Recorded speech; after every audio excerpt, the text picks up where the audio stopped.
Bitch, my hair is breaking off, okay?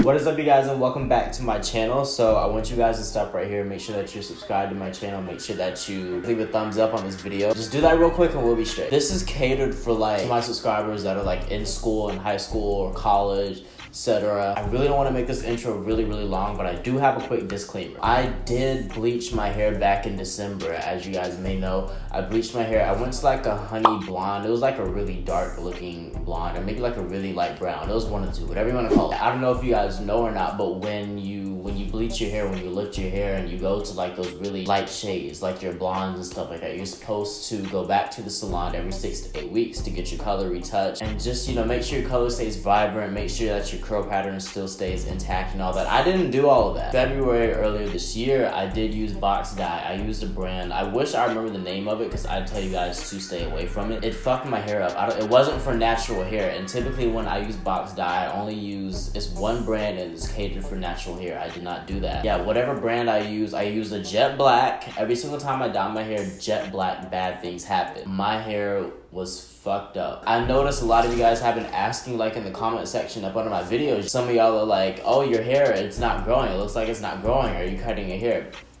Bitch, my hair is breaking off, okay? Now, on some real shit, my hair has, ever since February, from like February to like midway through the summer, my hair was breaking off really bad. And the thing is, I thought my hair wasn't growing, but I could see like my natural hair, my virgin hair, I could really see my roots growing out, but my hair looked like it was the same length. Long story short, curl pattern is actually still the exact same. My hair just breaks off. I have a really hard time retaining moisture. I have been doing trims, so as my hair has been growing out, I have been trimming. I've been trying to get rid of all the color, basically.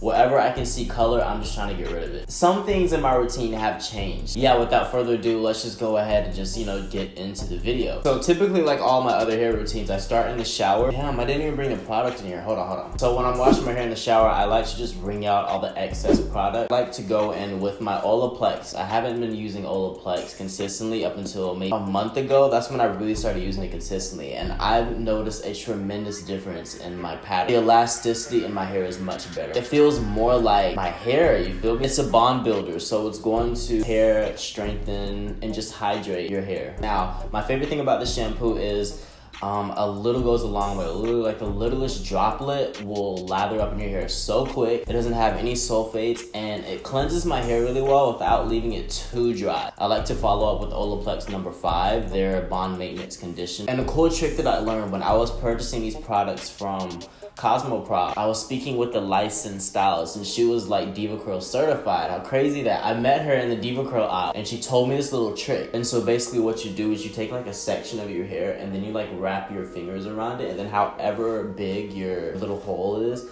that's how much product you use. And it really prevents me from like using too much product. After my hair has been shampooed and conditioned, I do like to go in with a hair mask or a treatment mask or something. Today I'm gonna be using the Olaplex number 3, the hair perfector, which is basically, it's like I said, it's a bond builder. So I like to apply this and then I leave it in and then I rinse it out. Olaplex is very expensive, so I'm not telling y'all because I know a lot of y'all can't afford it, but if you do have damaged or even severely damaged hair, I would recommend this to you. It is a little bit pricey though, so I'm warning you.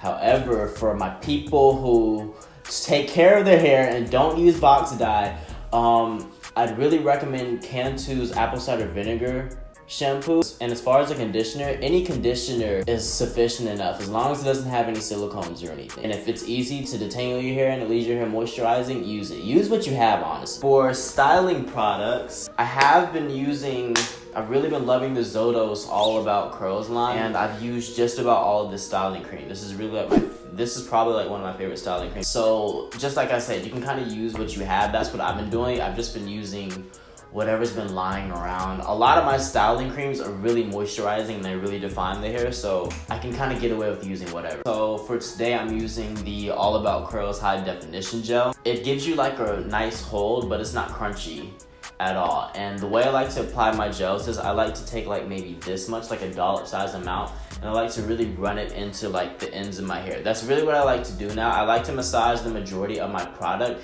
into the ends of my hair because the roots of my hair, the virgin hair, it's so easy to moisturize. But my ends, because they're so porous and they've been through like a lot of trauma, and a lot of chemicals and processing, they need the most love. So once all my product has been applied, there's this trick I want to show you. Now there's another YouTuber who was doing this. I think her name is Joy, something like that. Where she literally sits in front of a fan and her air dries in front of a fan. I thought it was the tackiest thing ever until I tried it. So basically, don't knock shit until you try it. I really like doing this because it dries my hair so quick and it's literally no heat, meaning there's no heat damage. So you can really incorporate this into your night routine. Let's just say you need to do your hair, but you really need to do schoolwork. So you can wash your hair, you can apply your styling products in the shower and everything, and then just sit in front of a fan and let your hair dry while you're doing work. Like, it's multitasking. You're killing two birds with one stone. So after my hair is dry, my hair actually does not look like this. It's usually pretty flat. I have to end up using my blow dryer, but I don't use heat. I will take like I'll put on like the coldest setting, and then I will like kind of pull my hair and stretch it out just to get my hair like that fluffy, airy kind of look, you feel me? I don't like my hair when it's stiff. If you go back to my very first video where I use Eco Styler, you'll know what I'm talking about. My hair was very defined, very shiny, but Eco Styler really stiffened up my hair, and I don't like that look anymore. I don't like how it feels. I just feel like it's just gonna break off. And so after teasing my hair and trying to like frizz it up just a little bit, this is what my hair is looking like. Doing all of this, it really only lasts me like a good 3, sometimes 4 days. And I know that's really not a long time. Like, half the hair on my head is damaged, so it's just not going to hold moisture, and it's not gonna hold its curl pattern like it used to. So my last like tip for this video is, let's just say you do all of this and your hair, after like day 3, your hair starts to look crazy again. No one wants to go through that same process over and over and over again. But what I'd suggest you do is take your hair in its dried wash and go state, turn it into a twist out. I do have a whole like 3-strand twist out tutorial that's like over 2 years old.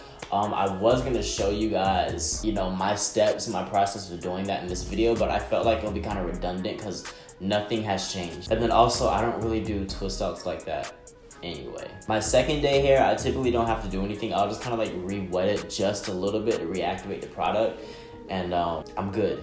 But for like my 3rd and 4th day hair, I won't really wet my hair like that, but I will go in with either my styling cream or my gel that I use. So if my hair is feeling dry, I will use my styling cream. If my hair is feeling moisturized but my ends are just kind of frizzy, then I will just go over with some gel, you feel me? There's really like no set in stone thing, and so that's what I'm trying to get across to you guys. You kind of have to do what you think your hair needs for that day. You feel me? But yeah, that is gonna be it for this video. I hope this video was not all over the place. I hope it really wasn't. In my head, I feel like it's all over the place. Yeah, if you guys enjoyed this video, then don't forget to give me a big thumbs up. Comment down below, and like I said before, make sure you guys are subscribed to my channel. I just want to thank you guys so much for watching, and I will see you guys on my next video.